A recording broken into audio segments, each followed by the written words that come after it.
Hello दोस्तों, स्वागत है आप सभी का VFX जंक्शन में। और मैं हूं सावन। दोस्तों, आज की ये वीडियो बहुत ही स्पेशल होने वाली है क्योंकि आज से हम 3ds Max के क्लास की शुरुआत करने वाले हैं।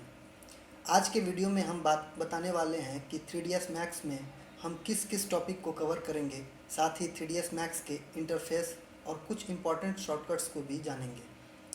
इससे पहले कि मैं वीडियो स्टार्ट करूं, आप में से जो लोग पहली बार हमारे चैनल पर आए हैं या जिन्होंने अभी तक इस चैनल को सब्सक्राइब नहीं किया है, वो सब्सक्राइब ज़रूर कर लें और बेल आइकन को ज़रूर दबा दें ताकि मेरी हर वीडियो का नोटिफिकेशन आप तक सबसे पहले पहुंचे। तो चलिए शुरू करते हैं आज का वीडियो।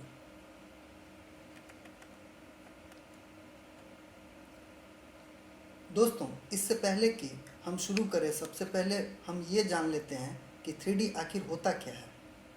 तो 3D का मतलब होता है 3 डायमेंशन, यानी जिसमें लंबाई, चौड़ाई और गहराई तीनों हो। एग्जाम्पल के लिए, आपके घर में कोई पोस्टर लगी होती है या कोई कागज़ होता है तो आप देखेंगे कि उसमें केवल 2 डायमेंशन होते हैं, एक्स एक्सिस और वाई एक्सिस। लेकिन अगर कोई डब्बा हो तो उसमें एक्स एक्सिस, वाई एक्सिस और जेड एक्सिस तीनों एक्सिस होते हैं। अब सवाल है कि 3D का यूज़ क्या है।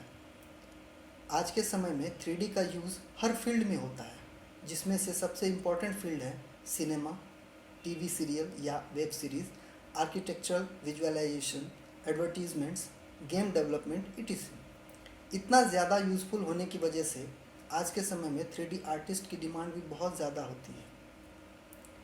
3D के डिफरेंट पार्ट्स होते हैं, जैसे कि बाकी स्ट्रीम्स में होते हैं। जैसे इंजीनियरिंग के अलग अलग पार्ट्स होते हैं, जैसे कोई सिविल इंजीनियरिंग होती है, मैकेनिकल इंजीनियरिंग होती है, इलेक्ट्रिकल, सॉफ्टवेयर इंजीनियरिंग होती है। वैसे ही 3D के भी अलग अलग पार्ट्स होते हैं, जिनमें से जो होते हैं modelling, shading and texturing, lighting, rigging, animation, dynamics, rendering etc. अब सवाल है कि 3D के लिए कौन कौन से एप्लीकेशन या सॉफ्टवेयर होते हैं। तो बता दूं कि आज के समय में कई सारे 3D सॉफ्टवेयर अवेलेबल हैं, जैसे कि 3ds Max, 3ds Maya, SolidWork, unreal engine, blender, cinema 4D इत्यादि। हम 3D के 2 एप्लीकेशन को कवर करेंगे, पहला 3ds Max और दूसरा ब्लेंडर। 3ds Max एक बहुत ही पावरफुल सॉफ्टवेयर है जिसका इस्तेमाल इंडस्ट्री में मुख्य रूप से architectural visualisation, game designing, VFX आदि के लिए होता है। 3ds Max में हम फ़ोटो रियलिस्टिक इमेज क्रिएट कर सकते हैं। फ़ोटो रियलिस्टिक का मतलब होता है जैसे आप कैमरा से कोई फ़ोटो खींचते हैं और वो जितना रियलिस्टिक लगता है, उसी लेवल का रियलिज़म हम 3D Max से भी बना सकते हैं। तो अब बिना देर किए हम ओपन करते हैं 3ds Max। दोस्तों, जब हम 3ds Max को ओपन करते हैं तो कुछ इस तरीके का इंटरफेस हमारे सामने आता है। इसमें ढेर सारे ऑप्शंस होते हैं, हम एक एक करके जानेंगे किसका क्या काम होता है। सबसे पहले हम शुरू करते हैं यहाँ से। इसे कहते हैं मेन मेन्यू बार। उसके नीचे में इस पट्टी को कहा जाता है मेन टूल बार। इस साइड का जो पोर्शन होता है इसे कहा जाता है कमांड पैनल। और ये जो बड़ा सा एरिया होता है इसे हम कहते हैं व्यू पोर्ट। हम जो भी 3D में बनाते हैं वो इसी व्यू पोर्ट में बनाते हैं। उससे नीचे अगर हम आए तो इसे कहते हैं नेविगेशन कंट्रोल, यानी कि जब हम कैमरा मोड में होते हैं तो हम इन ऑप्शंस की मदद से कैमरा को एडजस्ट करते हैं या उसमें मॉडिफिकेशन करते हैं। उसके बाद इसे कहते हैं एनिमेशन कंट्रोलर। जब हम एनिमेशन बनाते हैं तो हम इसकी मदद से उसे प्ले कर सकते हैं, फॉरवर्ड कर सकते हैं। उसके नीचे इस बॉक्स को कहा जाता है स्टेटस बार। उसके ऊपर एनिमेशन टाइमलाइन। जब भी हम एनिमेशन बनाते हैं तो हम इसी टाइमलाइन पे की फ्रेम फिक्स करते हैं। दोस्तों, अब हम बात करते हैं व्यू पोर्ट का। तो 3ds Max में 4 व्यू पोर्ट हमारे सामने होते हैं। पहला प्रोस्पेक्टिव, दूसरा फ्रंट, तीसरा टॉप और चौथा लेफ़्ट। यानी कि हम जिस भी व्यू में काम करना चाहें हम उस व्यू में काम कर सकते हैं।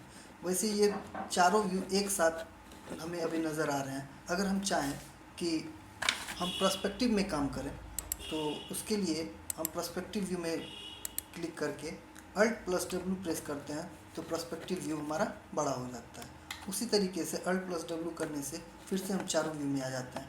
मान लीजिए अगर हमें लेफ़्ट व्यू में देखना हो या लेफ़्ट व्यू में काम करना हो तो लेफ़्ट व्यू पे एक क्लिक करके हम अल्ट प्लस डब्ल्यू प्रेस करते हैं तो हम लेफ़्ट व्यू में सीधे जा सकते हैं। उसी तरीके से अल्ट प्लस डब्ल्यू प्रेस करके हम वापस भी आ सकते हैं। इस तरीके से हम चारों व्यू पोर्ट में अलग अलग काम कर सकते हैं। अगर हम चाहते हैं जब हम काम कर रहे हों और हम इसी व्यू पोर्ट से डायरेक्ट दूसरे व्यू पोर्ट में जाएं, लेफ़्ट या फ्रंट या बैक में, तो उसके लिए हम क्या करेंगे, उसके लिए हमारे पास शॉर्टकट्स हैं। जैसे कि अगर हमें फ्रंट व्यू में जाना हो तो हम कीबोर्ड से F प्रेस करेंगे तो हम फ्रंट व्यू में डायरेक्ट चले जाएंगे। उसी तरीके से अगर हमें लेफ़्ट व्यू में जाना हो तो हम कीबोर्ड पे L प्रेस करेंगे तो हम लेफ़्ट व्यू में चले जाएंगे। उसी तरीके से अगर टॉप में जाना हो तो T प्रेस करेंगे तो टॉप में चले जाएंगे। तो इस तरीके से हम देख सकते हैं कि हम अलग अलग व्यू पोर्ट में स्विच कर सकते हैं। लेकिन यहाँ एक सवाल है कि हम टॉप, लेफ़्ट और फ्रंट में तो कीबोर्ड के थ्रू जा सकते हैं, लेकिन अगर हमें बैक में जाना हो या बॉटम में जाना हो तब हम किस तरीके से जाएंगे। तो उसके लिए भी शॉर्टकट है। आप कीबोर्ड पे जैसे ही V प्रेस करेंगे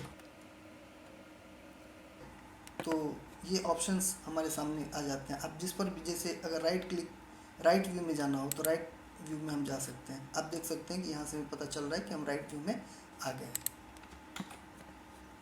अगर आप चाहते हैं कि व्यू पोर्ट को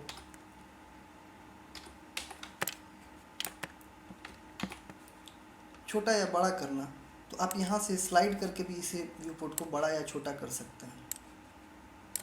आप देख सकते हैं कि ये वाला लाइन पर जैसे ही हमारा कर्सर जाता है तो दोनों साइड एरो वाला निशान आ जाता है और उसे हम जब स्लाइड करते हैं तो व्यू पोर्ट हमारा बड़ा या छोटा हो जाता है।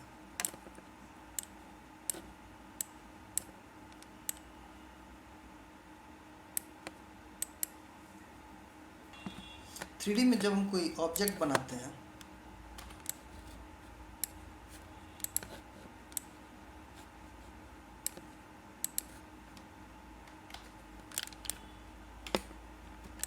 तो हमें उसे सेलेक्ट करना होता है। सेलेक्ट करने के लिए हमारे पास सेलेक्ट एंड मूव का ये ऑप्शन रहता है। जैसे हम इस पर क्लिक करते हैं तो 3 एरो वाला ये ऑब्जेक्ट हमारे सामने आता है। इसे गिज़्मो बोला जाता है। ये हमारे तीनों एक्सिस को दिखाता है, जैसे कि रेड वाला एक्स एक्सिस को दिखाता है, ग्रीन वाला वाई एक्सिस को और ब्लू वाला जेड एक्सिस को दिखाता है। हम इसे पकड़कर जिस भी डायरेक्शन में चाहें उस डायरेक्शन में हम इसे मूव कर सकते हैं।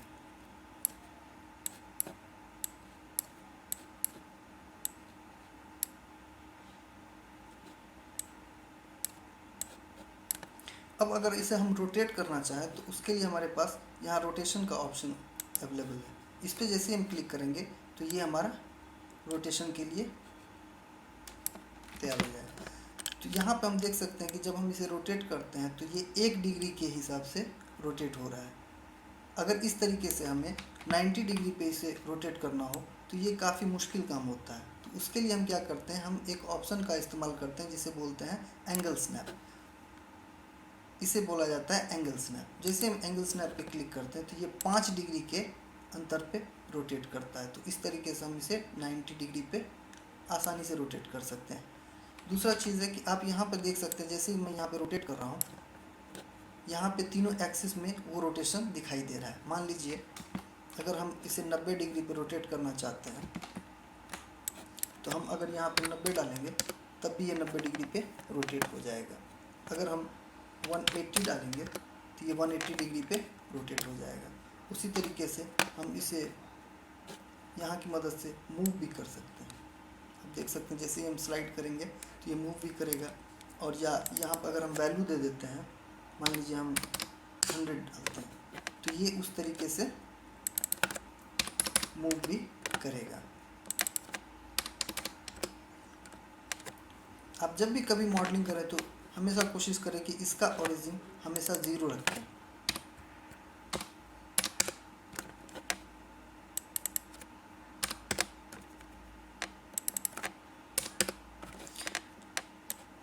अभी हमने मूव टूल और रोटेशन टूल की बात की, अब हम बात करते हैं स्केल टूल की। यहाँ से हम स्केल टूल को सेलेक्ट कर सकते हैं और इसे पकड़कर हम स्केल कर सकते हैं। आप देख सकते हैं आप अगर चाहें इसे किसी एक पर्टिकुलर एक्सिस में भी स्केल कर सकते हैं। उसके लिए आपको उस पर्टिकुलर एक्सिस को पकड़कर, जैसे ही आप पकड़ेंगे इसे तो ये येलो कलर का हाईलाइट शो करने लगेगा। तो इससे आपको पता चलेगा कि आपका कौन सा एक्सिस इस वक्त एक्टिव है और किस एक्सिस में ये स्केल होगा। आप इस तरीके से किसी भी ऑब्जेक्ट को स्केल कर सकते हैं।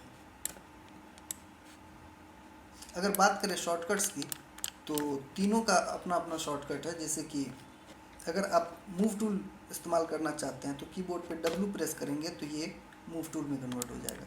वैसे ही अगर आप R प्रेस करेंगे तो ये स्केल होगा, और उसी तरीके से अगर E प्रेस करेंगे तो ये रोटेट होगा। एक और चीज़ यहाँ पे समझने की है, अगर मान लीजिए आपका ऑब्जेक्ट, आपने कोई सीन में काम कर रहे हैं और वहाँ ढेर सारे ऑब्जेक्ट है और आपको अलग अलग किसी एक पर्टिकुलर ऑब्जेक्ट को फोकस में लेना है, तो उसके लिए आप क्या करेंगे कि इसे उस ऑब्जेक्ट को सेलेक्ट करेंगे और कीबोर्ड पे जैसे ही आप Z प्रेस करेंगे तो वो आपका सेलेक्ट हो जाएगा। दोस्तों, आज के वीडियो में हम इतना ही, बाकी की चीज़ें हम अगले वीडियो में डिस्कस करेंगे। आई होप कि आपको ये वीडियो अच्छी लगी होगी। धन्यवाद।